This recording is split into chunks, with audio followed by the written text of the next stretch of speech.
আসসালামু আলাইকুম রাহমাতুল্লাহ।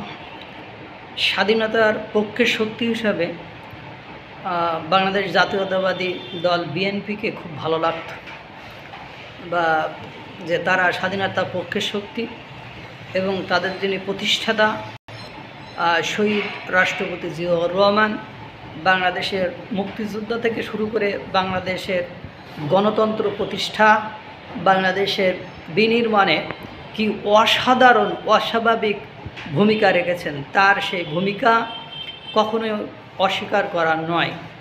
ইভেন বঙ্গবন্ধু শেখ মুজিবুর রহমানকে তিনি গ্রেট লিডার বলে সম্বোধন করতেন।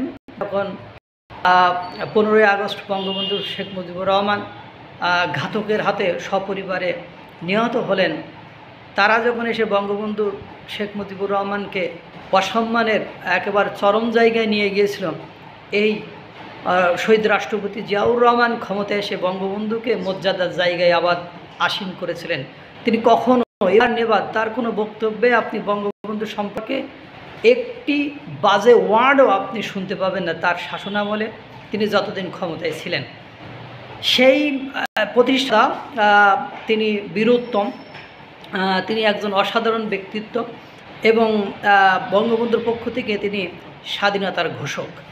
এখন ঘটনা হলো, অনেকে সরাসরি তার স্বাধীনতার ঘোষক বলেন এবং তাকে সকলেই সম্মানের জায়গায় রেখেছেন, যদিও কিছু লোক তার বিরোধিতা করেছে। কিন্তু দুর্ভাগ্য হলো সত্য, 5ই আগস্টের পরে সেই তারই দলের নেতাকর্মীরা, তারই বড় সন্তান বিএনপির ভারপ্রাপ্ত চেয়ারম্যান তারেক রহমান বাংলাদেশের মুক্তিযুদ্ধকে যে পরিমাণে অপমান, অপদস্থ, অবমূল্যায়ন করা হলো, তার পক্ষে একটা শব্দও কিন্তু এই 10.5 মাসে তিনি উচ্চারণ করেননি।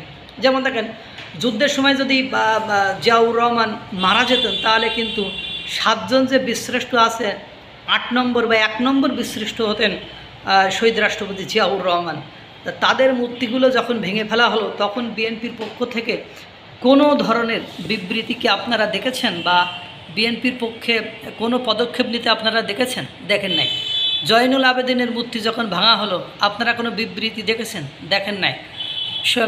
তাজউদ্দিন আহমেদের নাম যখন পরিবর্তন করে ফেলা হলো, আপনারা কি কোনো বিবৃতি দেখেছেন? দেখেন নাই। অর্থাৎ বিভিন্ন স্থানে যেমন শহীদ মিনারের প্রবেশ, তারপরে বা শহীদ মিনারের ওখানে যে মোরালগুলো আছে মুক্তিযুদ্ধ ভিত্তিক, সেগুলো ঢেকে ফেলা, এগুলো যে ঢেকে ফেললো, এগুলো যে লুকিয়ে ফেললো, বা এগুলো যে নস্যাৎ করার চেষ্টা করলো, সেগুলো নিয়ে কোনো বিবৃতি আপনারা দেখেছেন?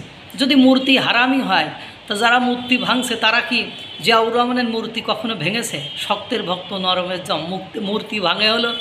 মূর্তি হারাম, কাদের মূর্তিগুলো হারাম? যে আওয়ামীপন্থী ব্যক্তিদের এবং যারা বীরশ্রেষ্ঠ ছিল, মুক্তিযুদ্ধ ছিল, তাদের মূর্তিগুলো হারাম। কিন্তু বিভিন্ন স্থানে শহীদ জিয়াউর রহমান, বেগম খালেদা জিয়া, তারপরে বা এদের যে মূর্তি আছে, এদের যে স্থাপনা আছে, এদের যে নামকরণ আছে, সেগুলো কিন্তু অক্ষত রয়েছে। বিএনপি মুক্তিযুদ্ধের পক্ষে শক্তি, কিন্তু দুর্ভাগ্য হলো সত্য যে এই 7 মাসে মুক্তিযোদ্ধাদেরকে কিভাবে অবমূল্যায়ন করা হলো, মুক্তিযোদ্ধাদেরকে কিভাবে খাটো করা হলো, সেটা নিয়ে একটা বিবৃতিও কিন্তু তারা দেননি।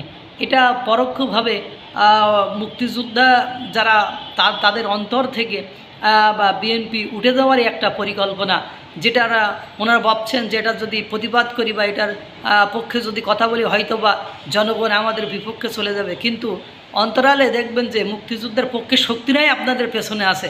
তারাই একসময় বলবে যে স্বার্থের কারণে মুক্তিযুদ্ধের ধ্বংসকে, মুক্তিযুদ্ধের অপমানকে যারা মেনে নিতে পারে, তারা কখনো বাংলাদেশকে ভালোবাসতে পারে না, এমন বলে ফেলতেও পারে। আল্লাহ তাআলা সকলকে ভালো রাখুক, সুস্থ রাখুক। আসসালামু আলাইকুম ওয়া রাহমাতুল্লাহ।